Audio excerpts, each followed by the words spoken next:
તાલુકામાં કમોસમી વરસાદથી ખેડૂતોને ભારે નુકસાનના કારણે કોંગ્રેસ પ્રમુખ પિન્ટુ પટેલની આગેવાનીમાં કાર્યકર્તાઓએ પ્રાંત અધિકારીને આવેદનપત્ર આપ્યું।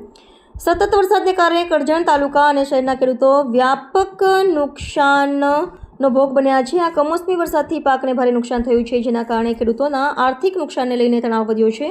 આ સ્થિતિને ધ્યાનમાં રાખીને કરજણ તાલુકા અને શહેર કોંગ્રેસના પાર્ટીના તમામ આગેવાનો અને કાર્યકર મિત્રોએ એક જૂથ બનીને પ્રાંત અધિકારીશ્રીને આવેદનપત્ર આપ્યું છે, જેથી ખેડૂતોને તાત્કાલિક ન્યાય અને વળતર મળી શકે તેવી માંગ ઉઠી છે। કોંગ્રેસ તાલુકા પ્રમુખ પિન્ટુભાઈ પટેલ તેમજ હર્ષદ પ્રમુખ ગોહિલ કાલુકાકાએ જણાવ્યું હતું કે વરસાદથી પીડિત વિસ્તારોની તપાસ કરે અને ખેડૂતોની સમસ્યાઓ સાંભળી યોગ્ય વળતર ચૂકવા એવી માંગ ઉઠવા પામી। કોંગ્રેસ તાલુકા પ્રમુખ પિન્ટુભાઈ પટેલ અને કોંગ્રેસ પ્રમુખ હર્ષદ ગોહિલ અને કોંગ્રેસ આગેવાનોએ આવેદનપત્રમાં જણાવ્યું કે સરકાર દ્વારા તાત્કાલિક સર્વે કરવામાં આવે અને પીડિત ખેડૂતોને વ્યાજબી વળતર આપવામાં આવે। તેઓએ વધુમાં કહ્યું કે વીમા યોજનાઓને અસરકારક બનાવવી તેમજ ખેડૂતો બીજ ખાતરની સબસિડી આપવી અને ઋણ મુક્તિની વ્યવસ્થા કરવી જરૂરી છે। આગેવાનોએ ખેડૂતો સાથે ખડા થવાની પ્રતિબદ્ધતા વ્યક્ત કરી અને સરકારને અપીલ કરી કે આ મુદ્દાને ગંભીરતાથી લઈને ત્વરિત કાર્યવાહી કરે તેવી માંગ કરવામાં આવી છે।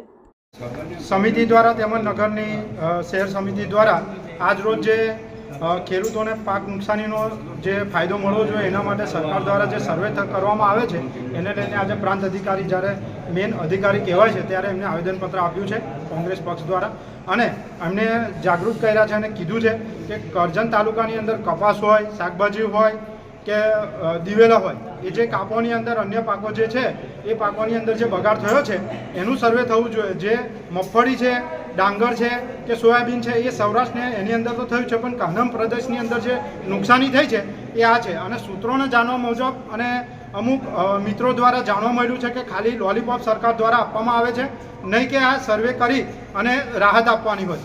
આ રીતના ખોટી રીતના ભ્રમિત કરી અને સરકાર ગેરમાર્ગે દોરી રહી છે ખેડૂતોને એવું દેખાઈ આવે છે। કમોસમી વરસાદને લઈને શું કહેશો તમે?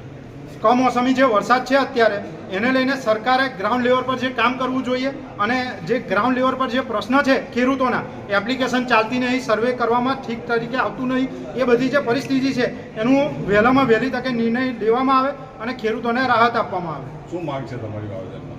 જે આવેદનપત્ર આપ્યું છે એની અંદર જે આખા ગુજરાતની અંદર જે અત્યારે નુકસાની અને માવઠા દ્વારા નુકસાની થઈ છે એની અંદર કરજણની અંદર હોય 50 હેક્ટર દીઠ 50,000 રૂપિયા ફાળવણી કરવામાં આવે એવી માંગણી કરેલી છે।